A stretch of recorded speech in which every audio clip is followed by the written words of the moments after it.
Hello everyone, this is Preet Kamal, and today I will be discussing with you the subject details of EDC, that is electronic devices and circuits. And in that particular subject, we will discuss now the topic that is monostable and astable operation or multivibrator using IC 555 timer. As till now, what we have discussed is about the monostable multivibrator, about the astable multivibrator, about the bistable multivibrator, and we have discussed that they could be made with the help of transistors, the two back-to-back transistors along with the pairs of resistors and capacitors, and we make a circuit, and that works like a works like an astable multivibrator or monostable or bistable, and uses the triggering pulses depending upon their needs. But we can also make the this these operations or these multivibrators with the help of IC 555. As in the previous lecture, we have discussed about the IC 555 timer IC, why it is called 555 timer IC, why it is called as a timer IC, why it is called 555, why these things are why this IC is utilized, and what are its functioning, what is its block diagram, what are the components that are inside the IC, how it works, what is the process, what kind of voltages are generated at particular different points. So we have discussed all these things in the previous video, right? So in this lecture we will discuss about that how that IC 555 timer IC will be utilized as a stable and monostable multivibrators, right? So this is these are the modes of operations, that how the 555 timer IC is being utilized. So it is basically classified into two main categories. We can use the IC 555 for making or for constructing the astable and monostable multivibrator and not the bistable multivibrator. The reason behind is that in the IC 555, as we have discussed about the pin configuration of the IC 555 in the previous lecture, so in that we have discussed that the IC 555 has only one triggering input pin, right? So, but bistable multivibrator, we all know that it needs two triggering pulses. So that is why the IC 555 could be used to make the astable and monostable multivibrator, but not the bistable multivibrator, right? So because in the monostable multivibrator, only a single pulse or single triggering pulse is required, and in the astable multivibrator no triggering pulse is required. And we know that the astable multivibrator produces square waves and the monostable multivibrator produces a single pulse when triggered, otherwise it stays in the one stable state, stays in the one stable state whatever is there, right? सो इसकी वजह से सबसे पहले हम discuss करेंगे monostable multivibrator, जिसे हम one shot multivibrator भी कहते हैं। वन शॉट का क्या मतलब है कि वो अपने स्टेबल पोजीशन के ऊपर एक बार चल रहा है, उसके बाद जब जैसे ही ट्रिगरिंग पल्स आई वैसे ही उसने वन शॉट दिया, उसके बाद वापस फिर से अपनी स्टेबल स्टेट पे ही रहता है। तो दिस इज द कंस्ट्रक्शन और configuration that how the monostable multivibrator is being connected. So यहाँ पे आप देख सकते हो कि दिस इज द IC 555 और इसमें अलग अलग पिंस हैं, और पिंस को कैसे कनेक्ट किया है, VCC is connected to the 8 number pin and along with that is connected to an external register R, और उसके साथ डिस्चार्ज पिन और थ्रेशोल्ड पिन कनेक्टेड है जो कि शॉर्टेड है आपस में। And then after threshold pin और कंट्रोल वोल्टेज दोनों पिन के साथ एक एक कैपेसिटर कनेक्टेड है, and the second side of the capacitor is connected to the ground, right? And reset pin is connected to the VCC first, because that is the active low signal. So that is why normally it will be connected to the VCC only. If we are in a need to reset the 555 output, IC output, so then we will connect it to the ground or we will give it a zero signal, otherwise it will be connected to the VCC only, right? And then after, here is the triggering pulse, and here we will connect the output at the pin number 3। सो यहाँ पे जब हम triggering pulse 2 number pin के ऊपर provide करेंगे और जब उसकी वोल्टेज कुछ एक पर्टिकुलर लेवल से ज्यादा हो जाएगी, देन ओनली इस सर्किट के अंदर के चेंजेस होंगे, राइट? तो जैसे हम यहाँ पे देखते हैं कि किस तरह से ये कनेक्टेड है। This is the internal circuit, दो ओपेम्स जो हमने पहले देखे थे, दो कंपैरेटर्स, अपर और लोअर कंपैरेटर, जिसके यहाँ पे जो ट्रिगरिंग पल्स है इसके नेगेटिव साइड के ऊपर कनेक्टेड है, राइट। तो जब ये और यहाँ पे जो कंट्रोल वोल्टेज है वो कनेक्टेड है, और जिस तरह से हमने बाहर सर्किट देखा कि आर कनेक्टेड है, सी कनेक्टेड है, यहाँ पे वो सारे कनेक्शंस इसी तरह से आपके सर्किट के बाहर कनेक्टेड है। इसके अंदर के कनेक्शंस वैसे ही रहेंगे जैसे ये पहले थे। तो जो इनपुट ट्रिगर जो है, अगर वो वर्क करेगी, जब यहाँ पे हम इनपुट ट्रिगर पल्स जो है वो प्रोवाइड करेंगे, तो क्या होगा, it will reset the flip-flop and C then charges until the upper comparator trips and sets the flip-flop। मतलब जैसे ही इनपुट ट्रिगर पल्स अप्लाई की जाएगी, ये क्या करेगी, जैसे ही यहाँ पे ट्रिगर पल्स होगी, इसका नेगेटिव सिग्नल जो है वो लोअर डाउन हो जाएगा, यहाँ पे नेगेटिव सिग्नल इसको मिलेगा। अगर नेगेटिव सिग्नल जो है वो ज्यादा होगा तो जो आपका फ्लिप फ्लॉप है वो सेट नहीं होगा, दैट मीन्स वो क्या हो जाएगा, रीसेट हो जाएगा। और इसके रीसेट होने की वजह से क्या होगा, रीसेट होगा तो इसका मतलब जो क्यू बार है उसमें आउटपुट हाई आएगी। तो अगर इसमें आउटपुट हाई आएगी तो यहाँ पे ये जो है वो कनेक्टेड है किसके साथ, it is connected to this discharge transistor, right. तो C जो है, जो कैपेसिटर है, it then charges until the upper comparator trips. तो ये जो कैपेसिटर है इसमें कौन सी वोल्टेज आएगी, ये VCC वोल्टेज इस रजिस्टर के थ्रू इस कैपेसिटर में जा रही है, और ये तब तक चार्ज होता रहेगा, it charges the until upper capacitor. जो यहाँ पे ये कैपेसिटर जो लगा हुआ है ये चार्ज होगा, और चार्ज होने के बाद it will discharge through this upper comparator, और ये तब तक इसके थ्रू डिस्चार्ज होता रहेगा, होता रहेगा, होता रहेगा, जब तक ये कंपैरेटर ट्रिप नहीं हो जाता, मींस बंद नहीं हो जाता, तब तक इसके अक्रॉस ये वोल्टेज प्रोवाइड करता रहेगा, राइट। और उसके बाद जब इसमें यहाँ की जो नेगेटिव वोल्टेज है जब ये ज्यादा हो जाएगी, तो आपका ये जो इसकी आउटपुट है, अपर कंपैरेटर की आउटपुट जो है वो जीरो हो जाएगी, राइट। तो मतलब जब तक आपका ये कैपेसिटर वर्क कर रहा है तब तक आपके सिस्टम की आउटपुट जो है वो एक सिंगल तरीके से, मतलब जो क्यू बार है वो हाई था, यहाँ पे इन्वर्टर लगाया है, बाहर इन्वर्टर लगाया है, तो उसके थ्रू आपको नेगेटिव सिग्नल जो है वो कंटिन्यूसली मिलता रहेगा। इनिशियली आपको यहाँ पे नेगेटिव सिग्नल जो है वो मिलता रहेगा। जैसे ही यहाँ से ट्रिगर पल्स अप्लाई होगी, इनपुट ट्रिगर पल्स अप्लाई होगी, वैसे ही यहाँ पे जो सिग्नल है आपका सेट का सिग्नल जो है वो ऑन हो जाएगा, और जिसकी वजह से आपका क्यू आउटपुट जो है वो 1 हो जाएगी। जब क्यू आउटपुट 1 होगी तो क्या होगा, आपकी क्यू बार आउटपुट जो है वो 0 हो जाएगी। जब क्यू बार आउटपुट 0 होगी तो आपका ये इन्वर्टर उसको 1 कर देगा, और आपका जो सिग्नल है वो from the negative side to the positive side shift करेगा, because of the triggering pulse, जो इनपुट पे आप उसको प्रोवाइड कर रहे हो उसकी वजह से।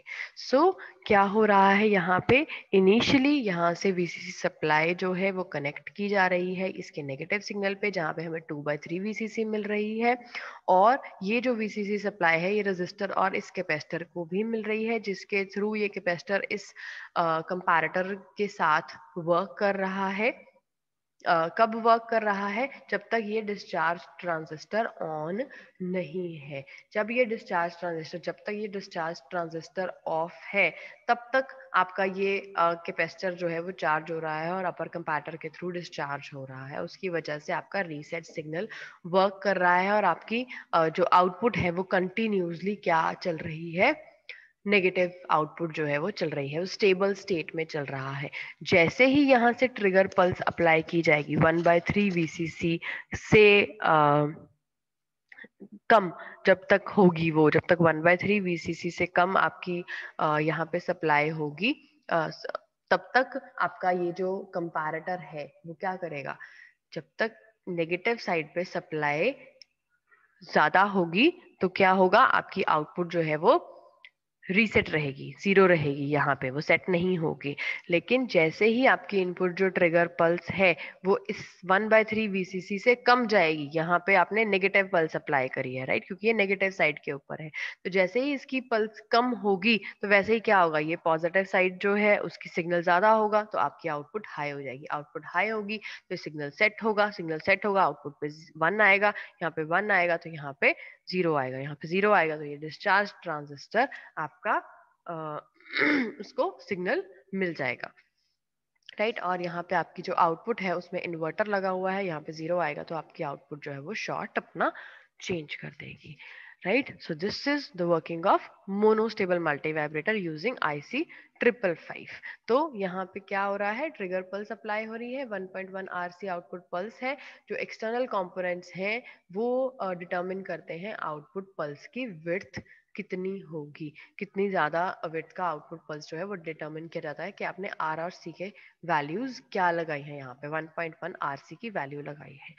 Next is the astable multivibrator. अब अगर अस्टेबल मल्टीवाइब्रेटर की बात करते हैं तो इसे हम फ्री रनिंग मल्टीवाइब्रेटर भी बोलते हैं। तो अस्टेबल जो है उसके अंदर कोई भी ट्रिगरिंग पल्स की रिक्वायरमेंट नहीं होती है, तो दैट इज वाई हम ट्रिगरिंग पल्स को क्या करते हैं, शॉर्ट कर देते हैं। 2 और 6 पिंस जो है हमारी, उनको हम क्या कर देते हैं, शॉर्ट कर देते हैं, क्योंकि हमें ट्रिगरिंग पल्स और थ्रेशोल्ड लेवल की जरूरत यहाँ पे नहीं है।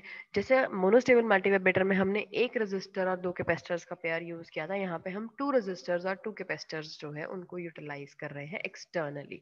तो the period for low and high can be calculated based on the resistor and capacitor value that connected at outside of the timer. जो पीरियड है फॉर लो और हाई के लिए जो भी टाइमिंग्स हैं, they can be calculated based on the resistor and capacitor value that can be connected at outside of timer, right? तो जो C है वो चार्ज हो रहा है थ्रू RA प्लस RB और डिस्चार्ज हो रहा है थ्रू RB। तो जब यहाँ पे C जो आपने ये वाला कैपेसिटर जो लगाया हुआ है वो VCC के थ्रू कनेक्टेड है, RA और RB के साथ C जो है उसको कनेक्ट किया हुआ है, और जो C डिस्चार्ज हो रहा है वो RB के थ्रू हो रहा है, इस डिस्चार्ज पॉइंट के थ्रू, 7 नंबर पॉइंट के थ्रू जो है वो डिस्चार्ज होता है, राइट? तो जो इसके पॉइंट्स हैं कैपेसिटर के, रेजिस्टर और कैपेसिटर वैल्यू के, वो टाइमर के बाहर उनको कनेक्ट किया जा सकता है। तो यहाँ पे अगर हम देखें फ्री रनिंग, इसको मल्टी वाइब्रेटर बोलते हैं। अस्टेबल ऑपरेशन जो होता है उसका दूसरा नाम है फ्री रनिंग मल्टी वाइब्रेटर। तो इसमें देखिए क्या चल रहा है, वीसीसी सप्लाई प्रोवाइड कर रहे हैं, आर ए कनेक्ट कर रहे हैं, आर बी और सी कनेक्ट कर रहे हैं। जो 7 नंबर पिन है उसके साथ डिस्चार्ज कैपेसिटर जो है वो कनेक्टेड है, और आरबी के थ्रू सी जो है वो आरबी के थ्रू इस डिस्चार्ज कैपेसिटर को वर्क कर रहा है, इसके साथ वर्क कर रहा है, ठीक है? तो इनिशियली यहाँ पे कोई भी ट्रिगरिंग पल्स सप्लाई नहीं कर रहे हैं, तो दैट इज वाई 6 और 2 दोनों को क्या कर दिया, कनेक्ट कर दिया। तो that means how it will work कि यहाँ से जितना भी सिग्नल प्रोवाइड किया जा रहा है पॉजिटिव वाले सिग्नल को, पॉजिटिव वाले या अपर वाले कंपैरेटर को, जितना भी यहाँ से सिग्नल प्रोवाइड किया जाएगा वीसीसी के थ्रू, अगर वो लेवल 2/3 वीसीसी से ज्यादा होगा तो पहले सिस्टम जो है वो आपका रीसेट हो जाएगा। रीसेट हो जाएगा तो यहाँ पे आउटपुट जो है वो हाई आ जाएगी। उसके बाद जैसे ही यहाँ पे आउटपुट हाई आएगी तो वैसे ही क्या होगा, ये जो डिस्चार्ज कैपेसिटर है, सॉरी ये जो ट्रांजिस्टर है डिस्चार्ज पिन के साथ जो लगा हुआ है, ये क्या करेगा आपका, ये लोअर डाउन, मतलब इसका जो है ये शॉर्ट सर्किट हो जाएगा, क्या इसको हाई आउटपुट मिलेगी, हाई सिग्नल मिलेगा तो ये शॉर्ट सर्किट हो जाएगा, शॉर्ट सर्किट हो जाएगा तो यहाँ आपका सारा सिग्नल जो है वो ग्राउंड में चला जाएगा, ग्राउंड में चला जाएगा सिग्नल, तो यहाँ पे जो वैल्यू है वो रिड्यूस हो जाएगी, कम हो जाएगी, राइट? और वो जो रिड्यूस्ड वैल्यू है वो यहाँ नेगेटिव, इस नेगेटिव सिग्नल पे, लोअर कंपैरेटर के नेगेटिव सिग्नल पे पहुंचेगी। तो यहाँ पे अगर वैल्यू रिड्यूस होगी तो 1/3 वीसीसी से इसकी वैल्यू क्या हो जाएगी, कम, सॉरी 1/3 वीसीसी से इसकी वैल्यू कम हो जाएगी।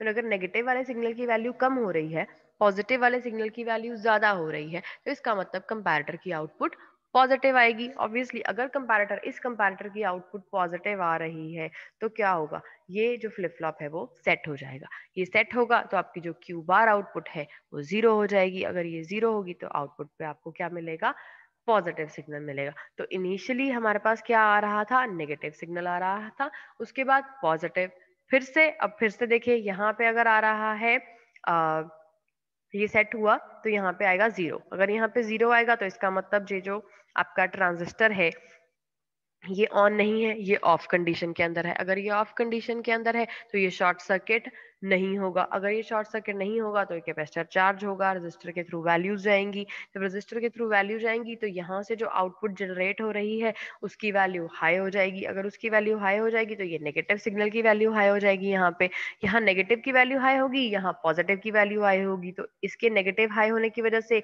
ये जो कंपैरेटर है इसकी आउटपुट 0 हो जाएगी, और यहाँ जो पॉजिटिव है इसकी आउटपुट हाई हो जाएगी। और अगर इसकी आउटपुट हाई हो रही है तो सिग्नल आपका फ्लिप फ्लॉप फिर से रीसेट हो जाएगा।